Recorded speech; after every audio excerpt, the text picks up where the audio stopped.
Round 5 of the South African Off-Road Championship moved to the Eastern Cape. The Queen Motorspares Settler 400 getting underway with a time trial at the Aldo Scribante circuit in Port Elizabeth. For title contenders, the Settler 400 represented a critical stage in the championship, with some having to consolidate positions and others having to make up for lost ground.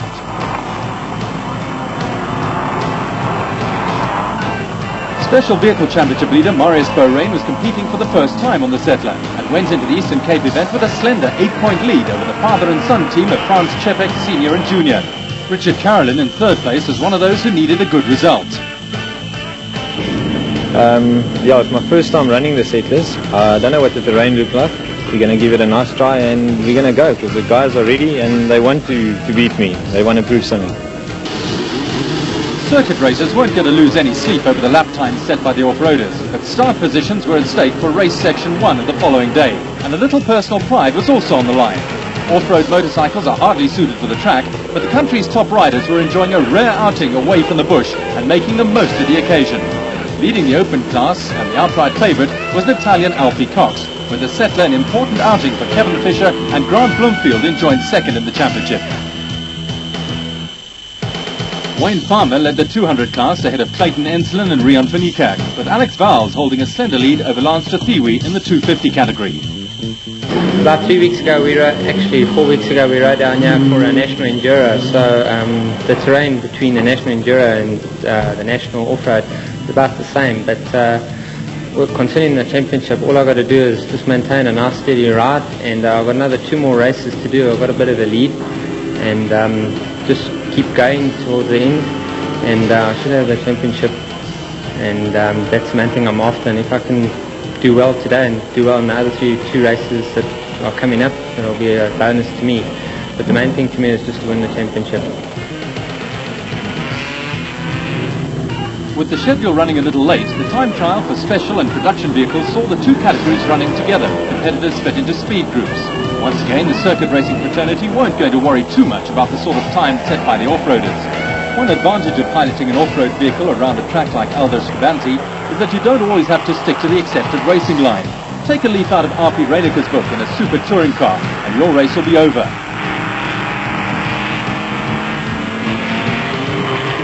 With Neil Woolridge and Paul Vermaat leading the production vehicle championship by just 8 points, reigning champions Reineker and Robin Houghton badly needed a victory. We had a great run at the desert race. We had a good plan. We stuck to it the whole way, and we ended up with a good win. It's been good for the team. It's been good for Nissan. It's been given us everyone's come off a high off the desert race. We're really looking forward to this race. It hasn't been our best in the past. We finished last year. I think we finished 3rd or 4th, but we had problems right through. It's quite a rough race. It's hard on the car. It's tight for the big cars like us, but we're looking forward to it. We're going to give it everything we've got. We're leading the championship. It's not a very big lead. I think it's about 10, 11 points. But nevertheless, we're leading it, which is better than coming second. But our strategy again is we've still got 3 events left for the year. We've got to finish. If we win, it's a bonus.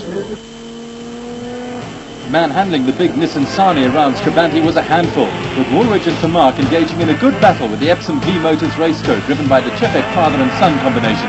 Apart from the motorcycle and special and production vehicle categories, the Settler 400 also catered for a quad racer brigade. Here, Vickers van Deventer was the outright favourite, with Christo van der Merwe and Skalk Burger leading the 200 category. Dis 'n baie taai wedren. Dit is nie soos dat ons ken daar by ons nie. Die hele terrein is heeltemal anders, die lugdruk is anders. Dit is nie eers so Sugarveld nie. Dis 'n baie taai terrein hier. Hier moet jy oordeelkundig ry van die begin af. Ek gaan definitief nie kyk vir 'n wen nie, ek gaan kyk vir 'n plek. Ek het laas jaar baie goed gedoen, maar ek gaan kyk net vir jaar vir 'n plek. Ek meen ek net punte kry, dis vir my baie belangrik is.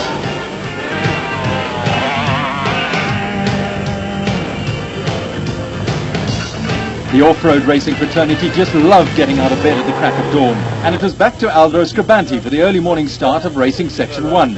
Fastest time in the time trial of the previous day went to the special vehicle championship leader Marius Beaurain in the mighty Mag, with a driver from 3 Rivers in Gauteng followed by local crew and reigning national champions Greg Harvey and Lionel Acton in the Queen Motorspares race car. Special vehicles filled the first 4 places on the start line, with R.P. Reineker and Robin Houghton the first of the production vehicles in the Bankman Toyota Land Cruiser.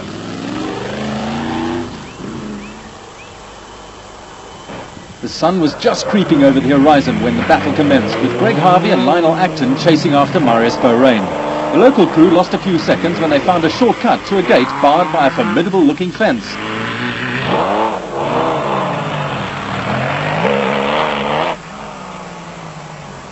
Before they could resume chasing after Beaurain, the local pair had to backtrack and follow the conventional route. It cost them a little time, with the Solwall brothers closing the gap on the Port Elizabeth pair. The Solwalls won the Special Vehicle National Championships in 1994. The results over the last season not a true reflection of their potential in the Buick V8-powered raceco.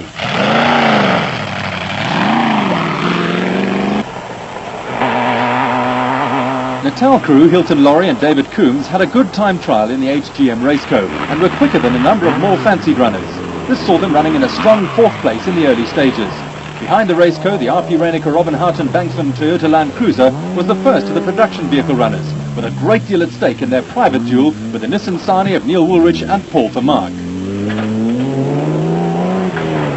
The ever-consistent Richard Carolyn in the lubrication equipment raceco dropped out of last year's Settler 400 and in a moment of inspiration whipped out a mobile phone and got the AA to tow him to the finish. This time he was determined to make it under his own steam, but was being chased by the Woolrich Vermaak Nissan Sani and the cadet raceco driven by local crew Owen Tutton and Mike Gilbert. They were ahead of Max Anjuan Moore in the VW Footloose in Class B in the special vehicle category.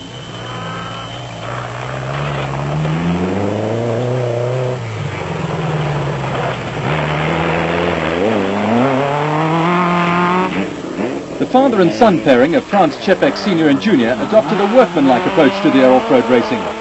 There are no early race heroics on the pair, and they competed the top 10 as crews settled down for a long and tough Settler 400. There were no early surprises at the front of the quad racer category. Out in front, just where everyone expected him to be, was Vickers van Deventer on the Jojo Tanks Yamaha Banshee. The dominant force since the quad racer brigade were granted national championship status, Van Deventer took an unbeaten record into the Settler 400. Chasing after the Lichtenberg dairy farmer was Mark Breckel on the Brasco Yamaha, with Yuri Duplessis on the Bankman Yamaha in third spot.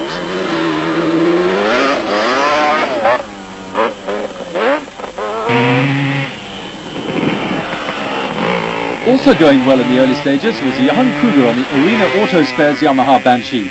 He was up into fourth place with Christo van der Merwe, the first of the 200 class machines on the Team Johannesburg Yamaha. Van der Merwe and Evan Hutchinson on the K57 machine, also in Team Johannesburg Yamaha colours, were the favourites in the 200 category, with no problems for either in the early part of the race. As was also to be expected, the early front-runner in the motorcycle category was Alfie Koch on the Castrol Panasonic Pro Action KTM, with teammate Darrell Curtis and Kevin Fisher on the Rock Oil KTM shadowing the diminutive battalion.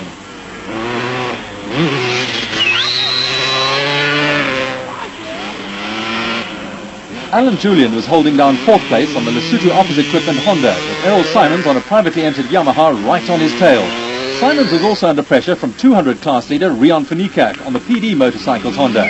There was no shortage of support for the bikers from young locals who enthusiastically urged them on their way. Toyota Desert Race winner and 250 championship leader Alex Vowles was handily placed on the Antelex Dairy Castrol KTM. With the local youngsters still cheering on the bikers, the priority for Vowles was to finish ahead of nearest championship challenger Lance Tuthiwe. While the bikers went their merry way, local crew Greg Harvey and Lionel Acton had moved to the front of the car field in the Queen Motorspares Raceco. Behind them, RP Reinecker and Robin Houghton were still at the head of the production vehicle category in the Bankman Toyota Land Cruiser. Freiburg driver Arthur Tupek was having a storming run in the VW-based single-seater, but there were problems for early race leader Marius Beaurain in the Mighty Mag. A fuel pump problem was hampering Beaurain's progress, with an irregular fuel flow to the engine seeing the Mighty Mag lose ground.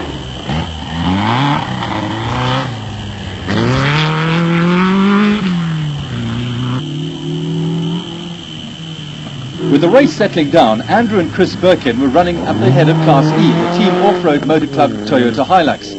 Still going well and running second to Beaurain in Class B with the Algoa Motorsport Club pair of Owen Tutton and Mike Gilbert, who looked to be thoroughly enjoying themselves.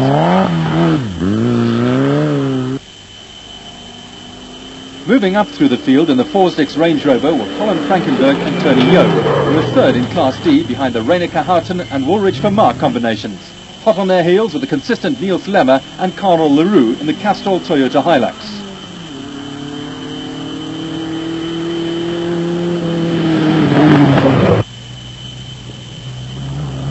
One or two good battles were starting to develop throughout the field, with Max and Juan Moore in the VW Footloose chasing after the Lemmer-Leroux Toyota and having to fend off the attentions of Johan Roberts and Jens Heiser in a Chenworth. Roberts and Heiser were in turn coming under pressure from DJ De Bruyn and George Finicak in the slightly modified Toyota Hilux, which is also among the Class E contenders.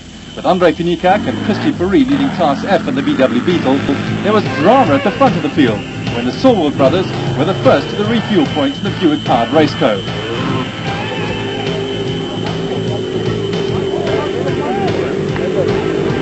Sulwalds had suffered from a spate of punctures, but were quickly in and out of the refuel, where the big news was Vickers van Deventer giving a helping hand to other competitors while waiting for his service crew to arrive with spares, the Jojo Tanks Yamaha, which had run into a side shaft problem. The Sulwalds had got underway again when Marius Borain arrived at the refuel in the Mighty Mag.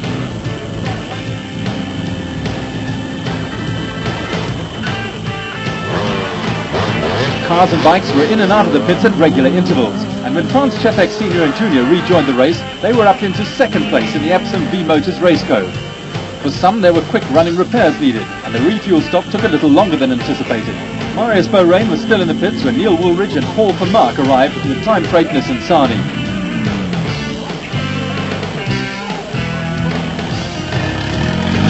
Borain left the pits in the Mighty Mag with Woolridge and van Mark right on his tail. The Natal crew had moved ahead of R.P. Reinicke and Robin Houghton in the Bankman Toyota Land Cruiser and were now leading the production vehicle category and were fourth on the road behind the ailing Mighty Mag. On the motorcycle front, Castrol Panasonic Pro Action KTM works rider Alfie Cox had managed to put a little distance between himself and Kevin Fisher. Fisher on the Rockwell KTM moved into second place when Darrell Curtis on the second Castrol Panasonic Pro Action KTM ran into mechanical problems. Alex Vowles on the Antilex Dairy Castrol KTM was up with Cox and Fisher, but was eventually to be classified 10th overall. A terrific ride had taken Rion Finicak into third place on the PD Motorcycles Honda, and he was in complete control of the 200 class and set to move up the championship ladder. Graham McLaughlin leading the 250 class on the Lesotho Office Equipment Honda, Walter Duplessis and Grant Bloomfield were all in the top 10 and going well.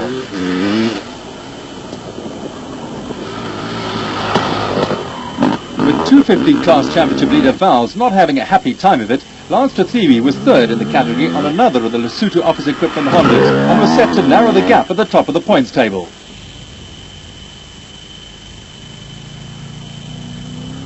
At the front of the car field, the die had been cast. Out in front, the Sulwald brothers were going like a train in the Buick Raceco and had opened up a comfortable gap. That, barring the unforeseen, was going to be enough to secure the win they had been looking for all season. Behind the Sulwalds, the Franz Chepek Sr. and Jr. combination were as rock solid as ever in the Epsom V-Motors Raceco. The Chepeks had moved more than 5 minutes clear of Neil Woolridge and Paul van Mark, who were third on the road and leading the production vehicle category in the Time Freight Nissan Sani. The Natal crew were well clear of reigning champions R.P. Reinicke and Robin Houghton in the Bankman Toyota Land Cruiser. Another steady drive with no need this time around of assistance from the AA had moved Richard Carolyn up to fifth on the road and third in the special vehicle category in the lubrication equipment Raceco. Going like the clappers to make up for lost time, early leader Marius Borain would eventually be classified 10th overall and 5th in the special vehicle class. Reigning special vehicle champions Greg Harvey and Lionel Acton ran into problems in the Queen Motorspares Raceco, but were a solid fourth in the special vehicle category. Behind them, a great drive took Colin Frankenberg and Tony Yeo through the field to finish third in the production vehicle category in the Forsdix Range Rover.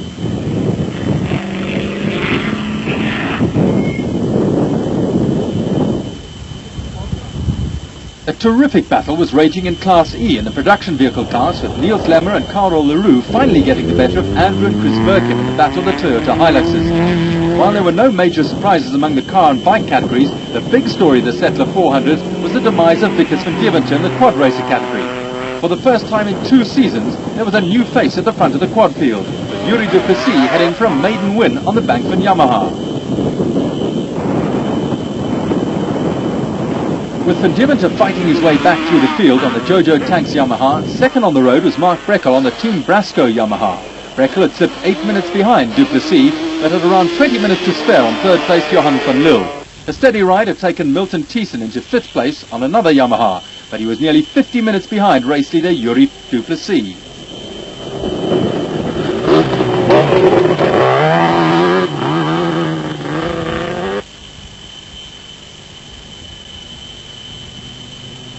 Yamaha currently dominate the South African quad racer scene, with Paul Martin in sixth place, the first of the Honda mounted riders. Behind Martin there had been a change at the front of the 200 category, with early leaders Christo van der Merwe and Evan Hutchinson fading from the scene. This left Johan Steenkamp out in front of the class and 8th overall.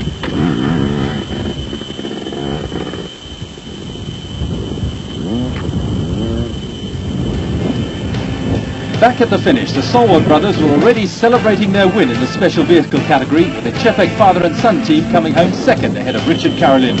Local crew Greg Harvey and Lionel Acton held on for fourth, with Marius Borain fighting back to take fifth spot. Well, the car was going okay. We had 5 punches that took a lot of time. But otherwise it was fine. It was hard. I think the terrain was extremely hard on the cars. I can feel it. I mean, it was not easy. After winning the Toyota 1000 Desert Race, the Neil Woolridge Paul van Mark combination talked up another emphatic win in the Time Freighteners and Sani in the production vehicle category. The pair had nearly 10 minutes to spare on reigning champions Arpi Reinicke and Robin Houghton, with Colin Frankenberg and Tony Yeo delighted with third place in the Forsdix Range Rover. We had an excellent run. We started, we pulled up in 7th position. We were second commercial away this morning. Toyota had 30 seconds on us, which is quite nice the way we planned it. We pulled a bit of time on him, and I think he had a bit of a problem early on this morning. I think he lost a bit of time. We got past him, and we pushed hard all day. Another national win for Alfie Cox, with a good result for Kevin Fisher and a terrific finish for Rian van Niekerk, who was third overall. It's one of the hardest physically rides, I think. Not the Roof of Africa, because the roof has got the big mountain passes, but just for normal riding on very, very hard terrain, Settlers is a hard one. The big shock of the Queen Motors Fair Settler 400, with Yuri Du Plessis taking a maiden win in the quad racer category. Reigning champion Vickers van Deventer recovered well to finish 8th. The route was rough as usual. It's one of the best off-road routes or races in South Africa, and I think it's one of the most enjoyable ones as well.